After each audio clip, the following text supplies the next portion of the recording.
ഭാര്യയ്ക്ക് ഭർത്താവിനോട് ഒരുപാട് കടമയുണ്ട്. ഈ കടമയുള്ളതുപോലെ ഭർത്താവിനും തിരിച്ചങ്ങോട്ടുമുണ്ടെന്ന് നബി മുഹമ്മദ് മുസ്തഫ സല്ലല്ലാഹു അലൈഹി വസല്ലമ തങ്ങൾ പറയുന്നു. ഭാര്യയ്ക്ക് ഭർത്താവിനോടുള്ള കടമയേക്കാൾ കൂടുതൽ കടമ തിരിച്ചങ്ങോട്ടാണെന്ന് നബി മുഹമ്മദ് മുസ്തഫ. ഉസ്താദേ, എൻ്റെ ഭാര്യ എന്നെ ബഹുമാനിക്കുന്നില്ല, എനിക്ക് അല്ലോ എന്നോട് സ്നേഹത്തോടെ പെരുമാറുന്നില്ല, അവൾ എൻ്റെ മക്കൾക്ക് ഭക്ഷണം കൊടുക്കുന്നില്ല, എന്നോട് എനിക്ക് തന്നെ വെച്ചേരുന്നില്ല, ഇങ്ങനെ പരാതി പറയല്ലോ. എന്തേ പരാതി പറയുന്നേ? മനുഷ്യ, നീ നിന്റെ ഭാര്യയോട് പാലിക്കേണ്ട ബാധ്യതകൾ നീ പാലിച്ചിട്ടുണ്ടോ? ആദ്യം നീ മനസ്സിലാക്കി. നിന്റെ ഭാര്യയോട് നിനക്ക് ഒരുപാട് 12ഓളം കടമകളുണ്ട്. ഈ കടമകൾ നീ പാലിക്കാറുണ്ടോ?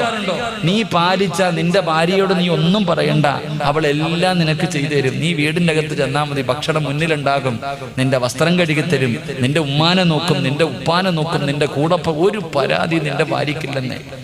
നീ പാലിക്കേണ്ട കടമകൾ പാലിച്ചു കഴിഞ്ഞാൽ നിന്റെ കുടുംബജീവിതം സന്തോഷത്തിലായി തീരും. അള്ളാഹു നമുക്ക് ഈമാൻ നൽകി അനുഗ്രഹിക്കുമാറാകട്ടെ. അതുകൊണ്ട് ഒരു ഭർത്താവിന് തന്റെ ഭാര്യയോടുള്ള കടമകൾ എന്താ? ഈ സദസ്സിലിരിക്കുന്ന ഭർത്താക്കന്മാര് പഠിക്കുക. പെണ്ണുങ്ങളെ, ഇനി വയല് പറയുന്ന ഭർത്താവിനോട് നീ തിരിച്ചു ചോദിക്കണം, ഇക്ക ഈ പറയുന്നതിൽ ഏതാ നിങ്ങൾ പാലിക്കണേ?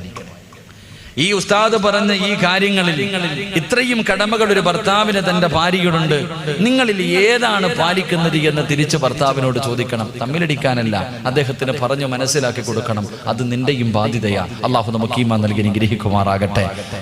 ഭാര്യ തെറ്റ് ചെയ്യുമ്പോൾ തിരുത്തി കൊടുക്കൽ ഭർത്താവിന്റെ കടമയാ. ഭർത്താവ് തെറ്റ് ചെയ്യുമ്പോൾ നീയും പറഞ്ഞു കൊടുക്കണം. അതിനുള്ള അവകാശം നിനക്കുണ്ട്. അള്ളാഹു നമുക്ക് ഈമാൻ നൽകി അനുഗ്രഹിക്കുമാറാകട്ടെ. അതുകൊണ്ട് മഹാനായ നബി മുഹമ്മദ് മുസ്തഫ സല്ലല്ലാഹു അലൈഹി വസല്ലമ തങ്ങളോട് അല്ലാഹുവിന്റെ പ്രവാചകനോട് സ്വഹാബികൾ ചോദിക്കുന്നു, യാ റസൂലല്ലാഹ്, ഒരു ഭർത്താവിന് തന്റെ ഭാര്യയോടുള്ള കടമകൾ എന്താണ്? എന്റെ പ്രിയമുള്ളവരെ, നിസാരമായി തള്ളിക്കളയേണ്ട കാര്യമല്ല. ഇത് ചിരിച്ചു തള്ളാനുള്ളതല്ല, ഇത് നിസാരമായി കാണല്ലോ. അല്ലാഹുവിന്റെ പ്രവാചകൻ 1400 വർഷങ്ങൾക്ക് മുമ്പ് തന്റെ അവസാന പ്രഭാഷണമുണ്ടല്ലോ.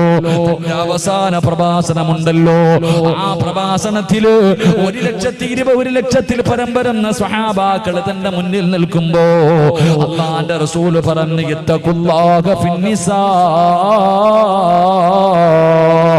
3 പ്രാവശ്യം അല്ലാഹുവിന്റെ പ്രവാചകൻ അവിടെ നിന്ന് പറയുകയാ, നിങ്ങൾ നിങ്ങളുടെ ഭാര്യമാരുടെ കാര്യത്തിൽ അല്ലാഹുവിനെ സൂക്ഷിക്കണേ, നിങ്ങൾ നിങ്ങളുടെ ഭാര്യമാരുടെ കാര്യത്തിൽ അല്ലാഹുവിനെ സൂക്ഷിക്കണേ, അല്ലാഹുവിനെ സൂക്ഷിക്കണേ. അല്ലാഹു നിങ്ങൾക്ക് നൽകിയിരിക്കുന്ന അമാനത്താണ് നിങ്ങളുടെ ഭാര്യമാര്. നാളെ പടച്ചുറപ്പിന്റെ പരലോകത്തേക്ക് കടന്നു ചെല്ലുമ്പോ ഓരോ ഭർത്താവിനോട് തന്റെ ഭാര്യയെ കുറിച്ച് വിചാരണ ചെയ്യുമെന്ന് നബി മുഹമ്മദ് മുസ്തഫ സല്ലല്ലാഹു അലൈഹി വസല്ലമ തങ്ങൾ പറയുമ്പോ, പടന്നയിലെ ചെറുപ്പക്കാരാ, നാളെ പടച്ചുറപ്പിന്റെ പരലോകത്തേക്ക് കടന്നു ചെല്ലുമ്പോ നിന്നെ കുറിച്ച് മാത്രമല്ല ചോദിക്കുന്നത്, നിന്റെ ഭാര്യയെ കുറിച്ചും അല്ലാഹു ചോദിക്കുകയാണ്. നിന്റെ ഭാര്യയുടെ കാര്യത്തിലും അല്ലാഹു നിന്നെ വിചാരണ ചെയ്യുമെന്ന് പ്രവാചകൻ പറയുമ്പോ അല്ലാഹുവിന്റെ റസൂലിനോട് സ്വഹാബികൾ ചോദിക്കുന്നു, യാ റസൂലല്ലാഹ്, മാ ഹഖ്ഖു സൗജതി സൗജിനാ അലൈഹി യാ റസൂലല്ലാഹ്, ഒരു ഭർത്താവിന് ഭാര്യയോടുള്ള കടമ എന്താണ് നബിയേ? ഒന്ന് പറഞ്ഞു തരുവോ നബിയേ? ഒന്ന് പറഞ്ഞു തരുവോ നബിയേ? അല്ലാഹുവിന്റെ പ്രവാചകൻ അവിടെ നിന്ന് പറഞ്ഞു കൊടുക്കുകയാ, ഒരു ഭർത്താവിന് തന്റെ ഭാര്യയോടുള്ള ഒന്നാമത്തെ കടമ എന്തെന്നറിയുമോ? എണ്ണിക്കോ പെങ്ങള്, നല്ലതുപോലെ മറക്കാതെ പഠിച്ചു വെച്ചോ പെങ്ങള്. നിന്നെ ഉപദേശിക്കുന്ന നിന്റെ ഭർത്താവിനോട് സ്നേഹത്തോടുകൂടി പറഞ്ഞു കൊടുക്കാറുള്ള കടമകളാ. അല്ലാഹുവിന്റെ പ്രവാചകൻ അവിടെ നിന്ന് ഒന്നാമതായി പറയുകയാണ്, ആദ്യം ഭാര്യ ആരാണെന്ന് മനസ്സിലാക്കണം. നിന്റെ ഭാര്യ ആരാണെന്ന് നീ മനസ്സിലാക്കണം. പടച്ചവനെ 1400 വർഷങ്ങൾക്ക് മുമ്പ് ലോകത്തിന്റെ നേതാവ് നബി മുഹമ്മദ് മുസ്തഫ സല്ലല്ലാഹു അലൈഹി വസല്ലമ തങ്ങൾ അതാ 40ാമത്തെ വയസ്സിൽ നുബൂവത്ത് കിട്ടി പ്രബോധനവുമായി പ്രവാചകൻ ഖുറൈശികളുടെ മുന്നിലേക്ക് കടന്നു ചെല്ലുമ്പോ അല്ലാഹുവേ, വല്ലാത്ത പീഡനങ്ങളായിരുന്നല്ലോ. എവിടെ നോക്കിയാലും തല്ലിച്ചതക്കുകയാണ്. ചോദിക്കാനും പറയാനും ആരുമില്ലോ. പടച്ചവനെ പ്രതിരോധിക്കാൻ കഴിയുന്നില്ലോ.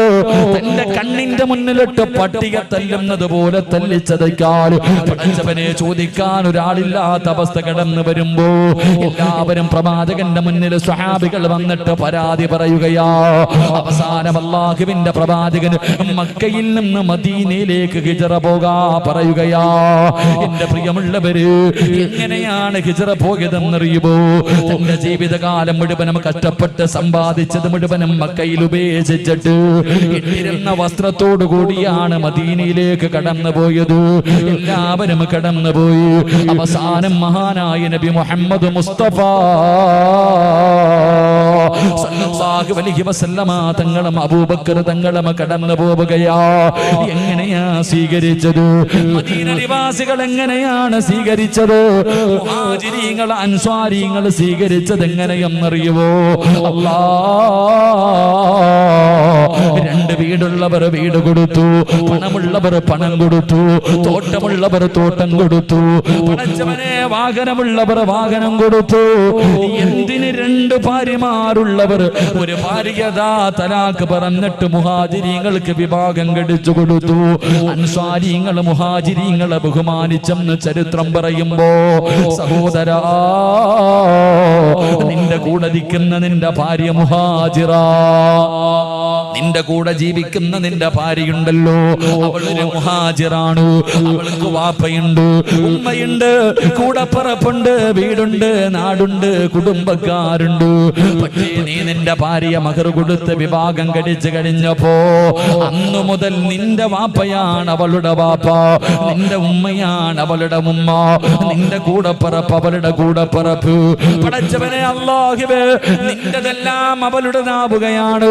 അവൾക്കൊന്നുമില്ല, അവൾക്കൊന്നുമില്ല. എല്ലാം ഉപേക്ഷിച്ചിട്ട് ഒരു മുഹാജിറിനെ പോലെ നിന്റെ ജീവിതത്തിലേക്ക് കടന്നു വന്നവളാ നിന്റെ ഭാര്യ. അതുകൊണ്ട് ചെറുപ്പക്കാരാ, അവൾക്ക് വേണ്ടത് ചെയ്തു കൊടുക്കല് നിന്റെ കടമയാണെന്ന് നബി മുഹമ്മദ് മുസ്തഫ സല്ലല്ലാഹു അലൈഹി വസല്ലമ തങ്ങൾ പറയുമ്പോ, ഒരു ഭർത്താവിന് തന്റെ ഭാര്യയോടുള്ള ഒന്നാമത്തെ കടമ എന്തെന്നറിയുവോ? പെങ്ങളെ, റസൂലുള്ളാഹി പറയുകയാണ്, ഒരു ഭർത്താവിന് തന്റെ ഭാര്യയോടുള്ള ഒന്നാമത്തെ കടമ എന്തെന്നറിയുമോ? നീ കഴിക്കുന്ന ഭക്ഷണം നിന്റെ ഭാര്യയെയും കഴിപ്പിക്കണമെന്ന് നബി മുഹമ്മദ് മുസ്തഫ സല്ലല്ലാഹു അലൈഹി വസല്ലമ തങ്ങൾ പറയുമ്പോ, നീ കഴിക്കുന്ന ഭക്ഷണം നിന്റെ ഭാര്യയ്ക്കും കൊടുക്കട് എന്ന് അല്ലാഹുവിന്റെ പ്രവാചകൻ അവിടെന്ന് പറയുമ്പോ, പടച്ചവനെ, ഒരു വീടിന്റെ അകത്ത് ജീവിക്കാൻ തുടങ്ങി 8 കൊല്ലങ്ങളായി. എത്ര പേരാ പടച്ചവന് ഒരുമിച്ചിരുന്ന ഭക്ഷണം കഴിക്കുന്നത് ഓർമ്മയുണ്ടോ വാപ്പാ? നീയും നിന്റെ ഭാര്യയും കൂടെ ഒരുമിച്ചിരുന്ന് ഭക്ഷണം കഴിച്ച ദിവസം നിനക്ക് ഓർമ്മയുണ്ടോ? അല്ലാഹുവിന്റെ റസൂല് പറയുകയാ, അല്ലാഹുവിന്റെ റസൂല് പറയുകയാ, പടന്നയിലെ ഏറ്റവും മനോഹരമായ വീട് ഏതെന്നറിയുമോ? അല്ലാഹുവിന്റെ റഹ്മത്ത് പെയ്തിറങ്ങുന്ന, അല്ലാഹുവിന്റെ കാരുണ്യം ഇറങ്ങുന്ന, ഏറ്റവും കൂടുതൽ ബർക്കത്തുള്ള പടന്നയിലെ വീട് ഏതെന്നറിയുമോ? ചെറുപ്പക്കാരാ, ഏത് വീട്ടിലാണോ ഭാര്യയും ഭർത്താവും ഒരുമിച്ചിരുന്ന് ഭക്ഷണം കഴിക്കുന്നത്, ഈ പടന്നയിലെ ഏതെങ്കിലും ഒരു വീട്ടില് ഒരു ഭർത്താവും ഭാര്യയും ഒരു പാത്രത്തിന്റെ അകത്ത് ഒരുമിച്ചിരുന്ന് ഭക്ഷണം കഴിക്കുന്നുണ്ടോ? ആ വീട്ടിലാണ് അല്ലാഹുവിന്റെ ബർക്കത്ത് ഇറങ്ങുന്നെന്ന് ആദരവായ പ്രവാചകൻ നബി മുഹമ്മദ് മുസ്തഫ സല്ലല്ലാഹു അലൈഹി വസല്ലമ തങ്ങൾ പറയുകയാ, ആ വീട്ടിലാണ് അല്ലാഹുവിന്റെ കാരുണ്യം ഇറങ്ങുന്നത്, ആ വീട്ടിലാണ് സമാധാനമുള്ളത്, ആ വീട്ടിലാണ് ബർക്കത്തുള്ളത്. പ്രവാചകൻ അവിടെ നിന്ന് പറഞ്ഞു തരുമ്പോ, രാവിലെ മുതൽ വൈകുന്നേരം വരെ വീടിന്റെ അകത്ത് കിടന്ന് യന്ത്രങ്ങളെ പോലെ കിടന്ന് കഷ്ടപ്പെടുകയാ. അവസാന വൈകുന്നേര സമയമായി, മഗ്‌രിബ് കഴിഞ്ഞ് ഇശാഇന്റെ സമയമായി.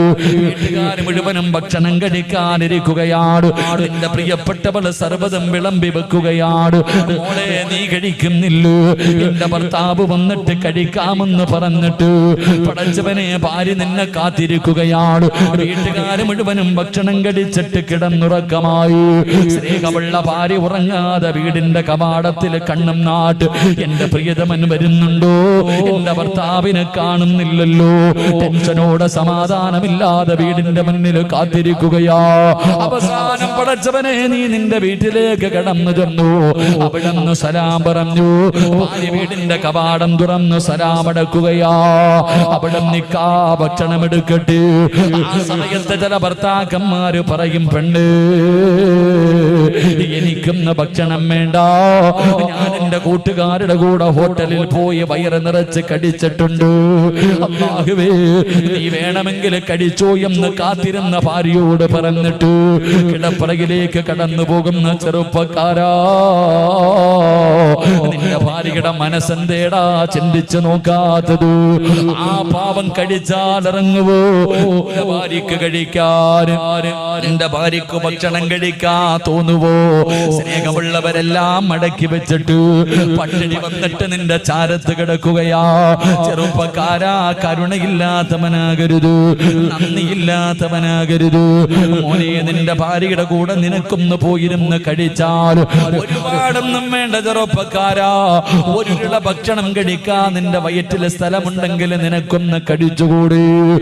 നിന്റെ വയറിന്റെ അകത്ത് സ്ഥലമില്ലെങ്കിലോ അല്ലാഹുവേ, ഭാര്യ കടിക്കുന്ന പാത്രത്തിന്റെ അകത്ത് കൈയിട്ടിട്ട് ഒരു കിള ഭക്ഷണം ഭാര്യ നിന്റെ ഭാര്യയുടെ വായിലൊന്ന് വെച്ച് കൊടുക്കണം ചെറുപ്പക്കാരാ.